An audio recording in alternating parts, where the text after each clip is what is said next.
Good morning. This devotion is for November 10th. And the verse for today comes from Romans chapter 8. And in this section, in this few verses, Paul uses the word hope like 4 or 5 times. So listen to this verse. We know that the whole creation has been groaning as in the pains of childbirth right up to the present time.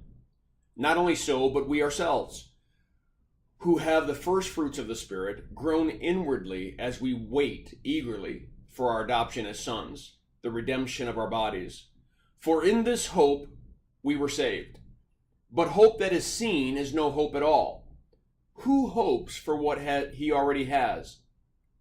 But if we hope for what we do not yet have, we wait for it patiently. And I want to use this phrase right here. He says, who hopes for what he already has? Who hopes for what he already has? What Paul is saying is that, look, hope is necessary when we're experiencing pain. Hope is necessary when what we're experiencing with our eyes doesn't match reality that we believe we ought to have. It's those moments when our concept of what should be and our concept of what is are in conflict. And when Paul uses the word hope, and we've been driving this home, I hope, through this series of devotions, is that it's not just a wish. I mean, hoping from a biblical perspective is not like sitting in front of a birthday cake and blowing out the candles, hoping that you might get your wish. See, hope is not a wish, it's a certainty. We have the certainty that God is faithful. We have the certainty that the sufferings or trials that we're going through in life are not the end. That they will end, but they're not the end.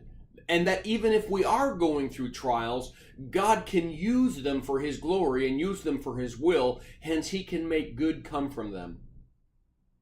You see, we hope in a certainty that we have a loving, faithful God who sees the dichotomy, who sees that currently what we believe to be true and the reality of what our eyes are seeing or experiencing, that they might be in conflict, but that is not forever. And He is a God who is active, and He is a God who is going to bring that all through to His will, and He is going to get us out of the dark tunnel and into the light. And ultimately, even when we leave this earth, this vale of tears, we will enter a place where there is a new heaven and a new earth, a place where there is no more tears, no more suffering, and no more pain. That is where we put our hope. Well, I encourage you to read the devotion that's attached, and I pray that this devotion is a blessing to you. Have a firmly rooted day.